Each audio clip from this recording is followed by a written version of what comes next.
alaikum, bonjour à tous, bienvenue sur la chaîne Maomani Life, la chaîne francophone qui te dit tout ce que tu vas savoir sur le sultanat d'Oman. Alors déjà, je suis très content de revenir sur la chaîne, ça fait un moment, je m'en excuse et je vous ferai une vidéo où je vous expliquerai un peu la raison pour laquelle je me suis absenté si longtemps. Voilà, comme vous le savez, 2020 c'était une année assez spéciale et du coup je tâcherai de vous expliquer tout ça dans une vidéo.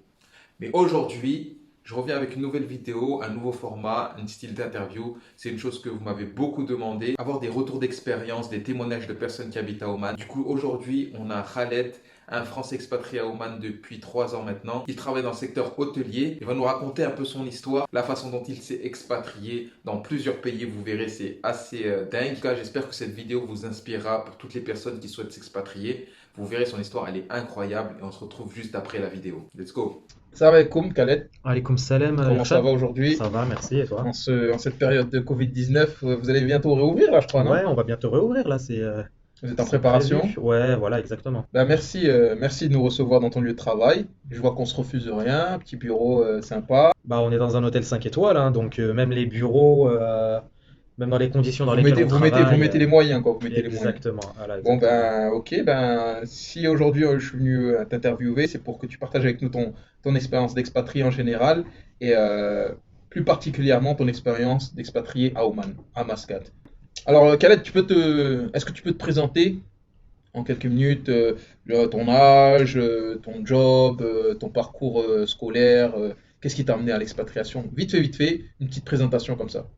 Je m'appelle Khaled, j'ai 28 ans, je suis français d'origine algérienne et je suis expatrié à Muscat depuis un petit peu plus d'un an et demi. Donc voilà, je suis venu pour la préouverture et l'ouverture du W Hotel, W Muscat. Qu'est-ce que tu t'occupes de quoi dans l'hôtel? Alors moi je suis en... Alors c'est un petit peu complexe, ça s'appelle Wet Deck. Wet Deck, ça fait partie du groupe W en fait, et vous les retrouvez dans tous les W du monde.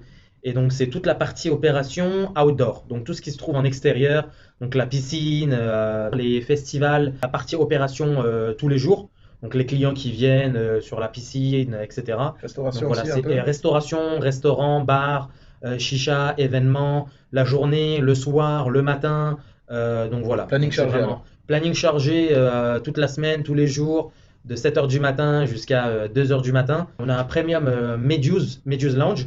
C'est un concept unique qui se trouve à Muscat qu'on a développé et dont je suis en charge aussi et qui est ouvert jusqu'à 2 heures du matin. Donc c'est vraiment de 7 heures du matin jusqu'à 2 heures du matin où la partie vraiment extérieure, outdoor, la partie opérationnelle en fait elle est vivante. Qu'est-ce qui t'a poussé, on va revenir un peu sur le thème de l'expatriation, qu'est-ce qui t'a poussé à t'expatrier de la France?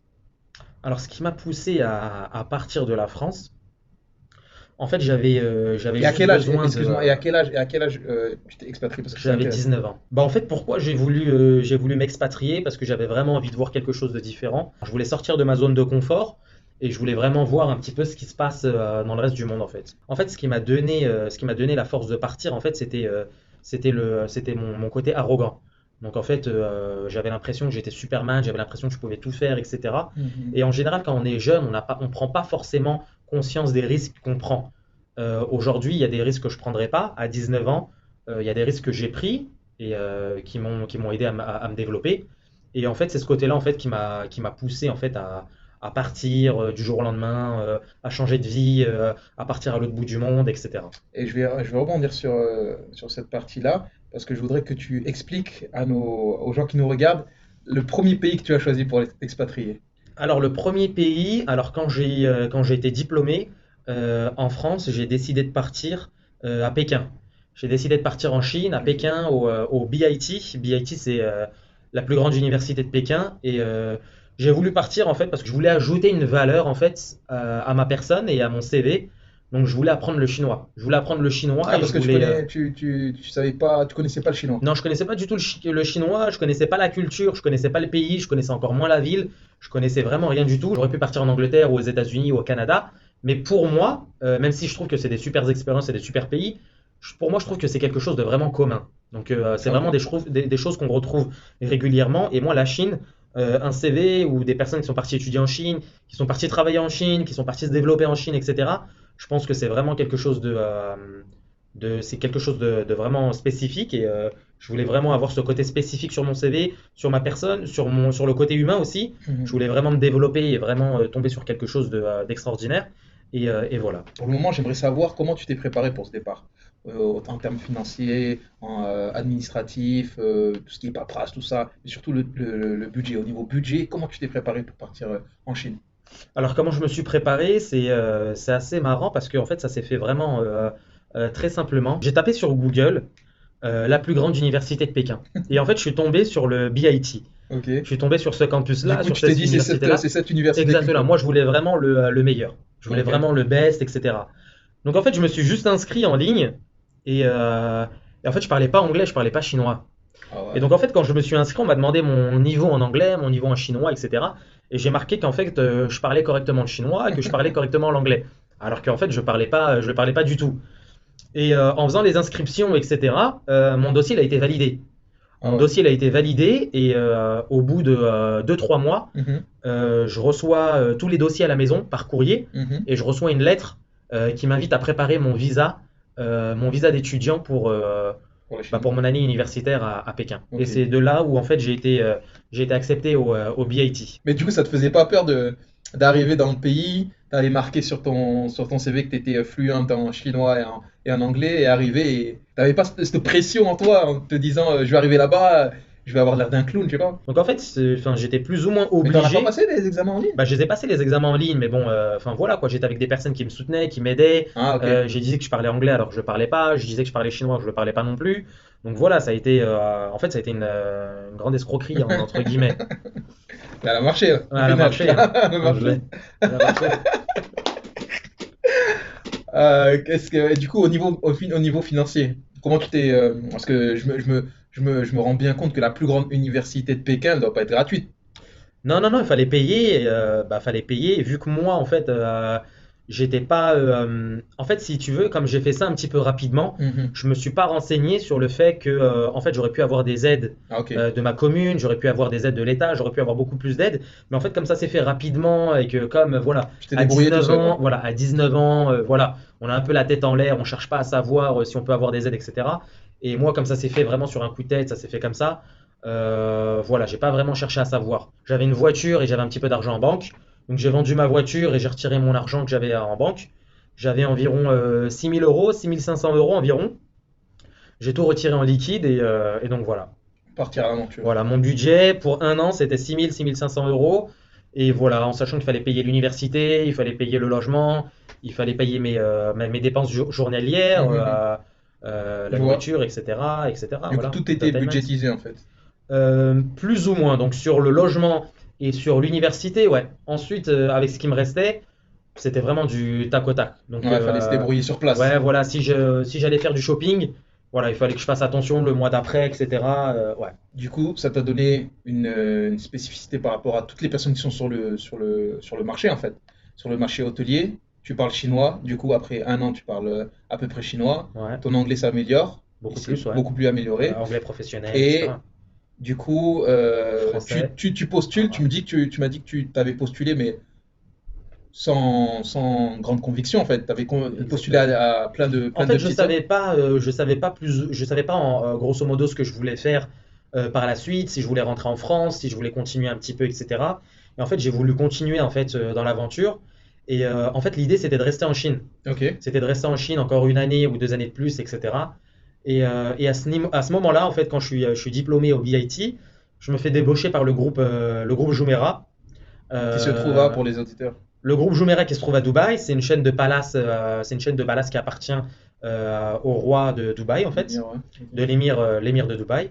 Et donc voilà, c'est une chaîne de palaces. Et tu atterris dans le. Burj Al Arab, j'ai été recruté par le Burj Al Arab et ensuite j'ai été déployé en fait sur différents projets en fait. Ok. Donc voilà. Donc, une expérience à Dubaï qui a duré 4 ans au 4 total, ans. ouais. Ok. Donc, Dubaï, 4 ans. Donc c'est là où je me développe en fait. Voilà. Donc c'est là en fait je suis développé par le groupe Jumeirah. C'est là où c'est plus ou moins ma première, deuxième expérience à l'international. Mais là c'était vraiment professionnel. Donc là j'étais C'est vraiment vraiment pour à ce travailler, moment-là que tu t'es etc. forgé, t'as forgé ta carrière, t'as forgé ton Exactement, expérience. Arshad. Et après ça, tu pars, je crois, en Arabie Saoudite. En fait j'étais entre Paris et l'Arabie Saoudite, mais j'étais vraiment implanté en Arabie Saoudite avec l'investisseur principal, qui ouvrait le plus grand Angelina au monde. Donc Angelina Paris, ouais. Angelina, c'est une chaîne de restauration qui est implantée un petit peu partout dans le monde, et avec l'investisseur qu'on avait en fait en Arabie Saoudite, on a ouvert le plus grand au monde qui se trouve sur la corniche à Jeddah. Une fois que le projet il est lancé, donc j'ai fait la préouverture, l'ouverture et le lancement du business. Et une fois que c'est fait, en fait, j'avais envie de voir encore autre chose. Donc en fait, je suis débauché par le groupe Four Seasons qui se développait au Maghreb, en fait, c'est en Tunisie. Et moi, ça m'avait parlé parce que j'aimais bien la chaîne de Palace. J'ai travaillé sur le développement du Palace. On l'a développé, on l'a ouvert, on a lancé le business. Et ensuite, je suis reparti directement à Hong Kong. Je suis reparti à Hong Kong et voilà. Donc en fait, là, encore une fois de plus, j'ai été débauché par le groupe Pirata.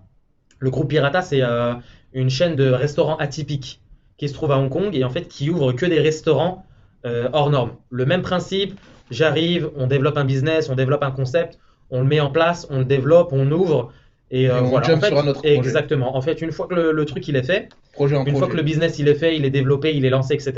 Moi, ce que j'adore, c'est de redévelopper et de rebondir en fait sur quelque chose d'autre. C'est à ce moment-là où tu atterris À Oman, à Muscat. Je rencontre Diego, le directeur général adjoint, qui me parle d'un projet, qui me parle de quelque chose qui me parle des événements, qui me parle de quelque chose de hors norme.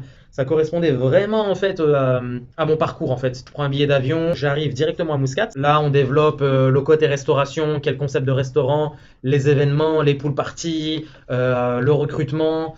Donc voilà. Maintenant, j'aimerais bien qu'on parle un peu de ta vie ici à Mascate. Quelle était ta première impression quand tu es arrivé à Mascate? Moi, j'aime bien parce que c'est vraiment une ville, c'est vraiment authentique. C'est vraiment authentique et en fait, on travaille avec les Omanais, on vit avec les Omanais, etc. Si je le compare à Dubaï, il n'y a que des expatriés. Donc en fait, on ne se rend pas vraiment compte où ils sont les Dubaïotes, qu'est-ce qu'ils font, etc. Enfin, on ne le ressent pas vraiment. Alors alors qu'à Oman, à Muscat, on les voit, les Omanais. On travaille avec eux, on va manger avec eux, on sort avec eux. Là, il y a vraiment une culture. Il y a vraiment une culture et voilà, il y a vraiment Il y a une relation avec identité. Il y a vraiment une identité derrière le pays. Est-ce que tu as eu des difficultés à trouver l'emploi? Bah moi, T'as pas eu trop de non, difficultés, t'as pas eu trop de vu qu'on difficultés. m'a débauché. Non, En fait, non, on moi, t'a débauché. c'est, Et en fait, moi, comme je suis arrivé de Hong Kong, on m'a ramené de Hong Kong.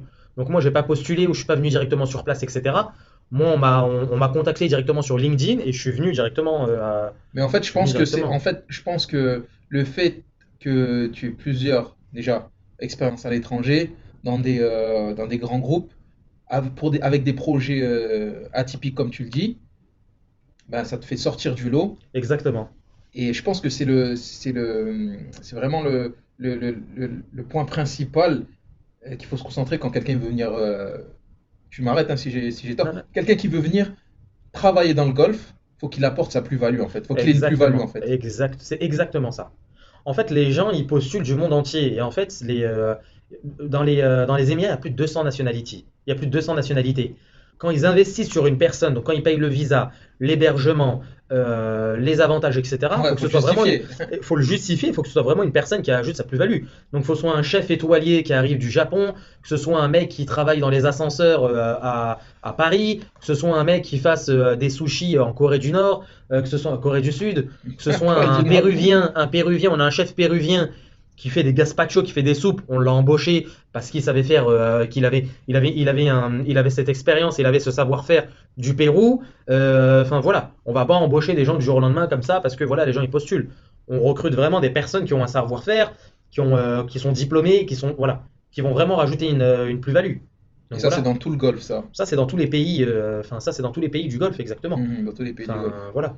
Et sinon, la communauté française, il y a des Français, il y a d'autres Français qui travaillent avec toi, qui travaillent avec d'autres Français.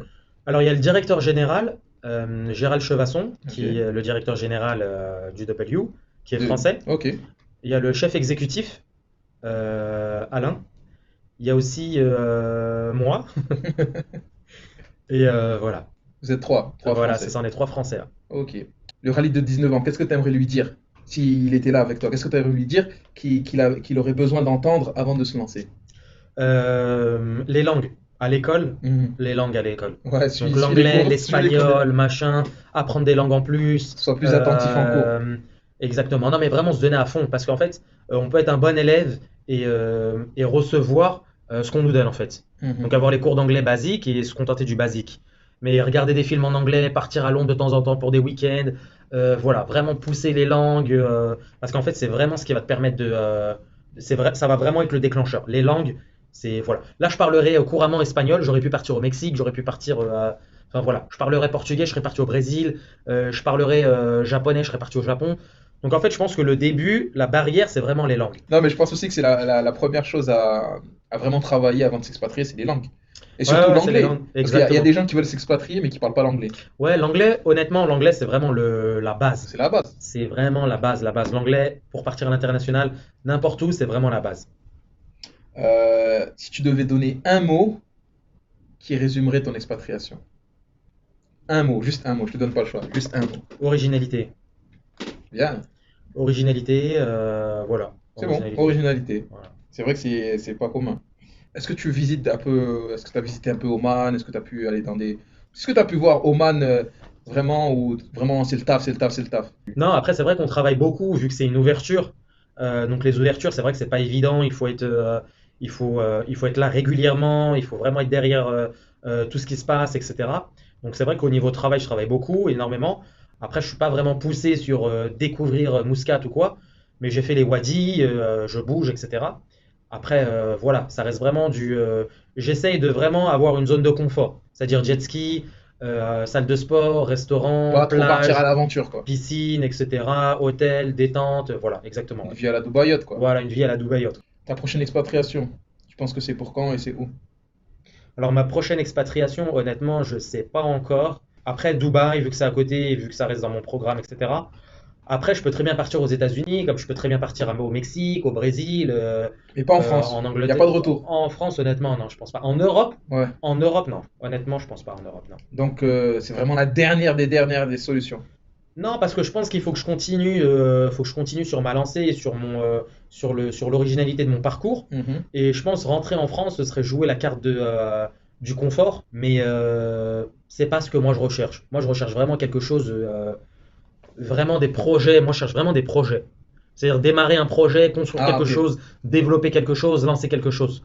Ok. Après, c'est vrai qu'en France, on retrouve on retrouve beaucoup la routine en France. Ok. Donc même en travaillant dans des très beaux hôtels, dans des très beaux palaces, etc., ça va être le côté routine, le côté procédure, etc.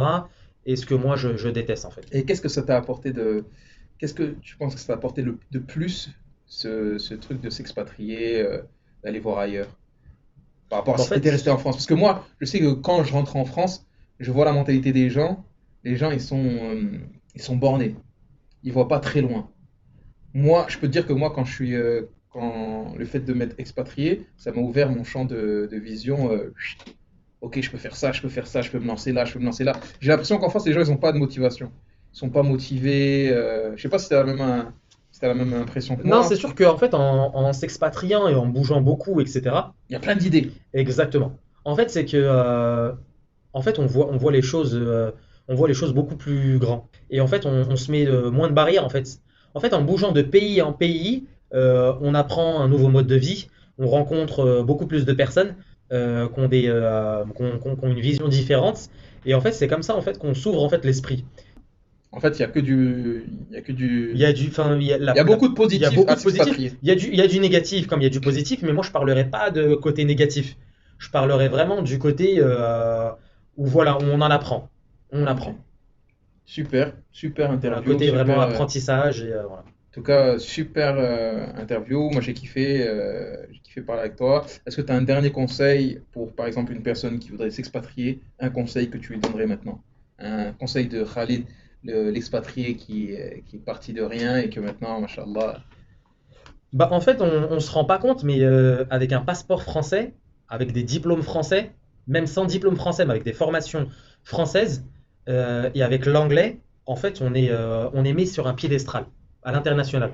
Donc que ce soit au Groenland, que ce soit au Japon, que ce soit en Australie, que ce soit dans les pays du Golfe, ou que ce soit avec une identité française, avec un savoir-faire français, on est directement mis sur un piédestal. Et en fait, en général, les Français, ils ont cette appréhension-là. Mais si je pars pour trouver du travail, je connais pas le pays, etc. Donc en fait, moi je recommande aux personnes de partir qui ont vraiment envie de partir, de pas avoir peur et d'avoir confiance en soi et de mettre toutes les chances de son côté avec des diplômes français, avec même des formations simples, Pôle emploi, machin. J'ai rencontré des gens à Dubaï qui travaillaient et qui avaient des formations Pôle emploi et qui étaient à Dubaï et qui travaillaient à Dubaï ou à Sharjah ou à Ras Al Khaimah. Donc voilà. Donc avec un savoir-faire français et avec une identité française, on est mis sur un piédestal et je pense qu'il faut vraiment jouer là-dessus et ça aide beaucoup en fait. Donc Ok, voilà. ok. Sur la présentation, l'élocution, la façon de parler, etc. La La présentation, je présence. pense que les Français on est fort là-dessus et je pense qu'il faut vraiment jouer là-dessus. Et il y a plein de pays où on n'a pas besoin de visa. Il y a plein de pays où on a des visas de travail, working holiday visa, et il faut vraiment l'utiliser. Partir à Singapour pour travailler, ça peut être fait rapidement à Hong Kong, en Australie, enfin voilà. Au Mexique, maintenant ils le font au Brésil, ils le font un Mhm. petit peu partout. Donc voilà, je pense Dans le qu'il faut champ se des lancer. possibilités, Exactement, je pense qu'il faut il est se assez lancer. grand pour les Français. C'est un investissement. Donc en fait, investir de l'argent, investir de l'énergie, investir du temps, je pense qu'il ne faut pas avoir peur d'investir. D'investir sur sa personne, d'investir sur son futur. Et aujourd'hui, voilà, enfin toi tu t'es expatrié, moi je me suis expatrié. Moi, mon investissement, il y a 10 ans, voilà, c'était 6 000 euros. C'était 6 000 euros sur une formation en Chine, sur une licence, Et sur une maintenant? expérience. Voilà, aujourd'hui, les 6 000 euros, enfin voilà. C'est, j'ai pas envie J'ai de donné parler de des salaire, chiffres. j'ai pas envie de parler de salaire, mais voilà quoi, les 6 000 euros que j'ai Ils ont investis, amorti, ils ont été amortis, les 6 000 euros que j'ai alhamdoulilah. investis il y a 10 ans, Alhamdoulilah, ils sont voilà, amortis. aujourd'hui ce que je gagne par mois, voilà, ça m'aide beaucoup plus, et enfin voilà. Donc, Khaled, merci beaucoup Bah, pour pas de cette souci, hein. interview. J'espère que ça va inspirer pas mal de gens. Et voilà. Y a pas de souci. On va faire un tour dans l'hôtel. Ouais, c'est parti. C'est Yallah. parti. Ben, nous, on vous Machin. laisse. Et Check comme it on out, vous yeah. dit, ma salam. Ma salam. Check it out, yeah. Donc voilà, petite vidéo témoignage de la part de Khaled. J'espère que la vidéo vous a plu. Dites-moi en commentaire ce que vous avez pensé de son histoire. Dites-moi aussi si ce type de format vous plaît. J'essaierai d'en refaire d'autres. Dites-moi dans quel pays vous aimeriez vous expatrier. Et pour celles qui sont intéressées de s'expatrier à Oman, pensez bien à vous abonner à la chaîne. Cliquez sur la cloche pour être notifié de toutes les nouvelles vidéos. Pour les autres, vous pouvez aussi vous abonner, c'est gratuit et ça donne beaucoup de motivation. Lâchez votre like, mettez un max de commentaires. La vidéo, elle continue dans les commentaires. J'essaierai de répondre à tous les commentaires. Et voilà, pour moi c'est fini. Je vous dis à bientôt et comme on dit ici, ma salam.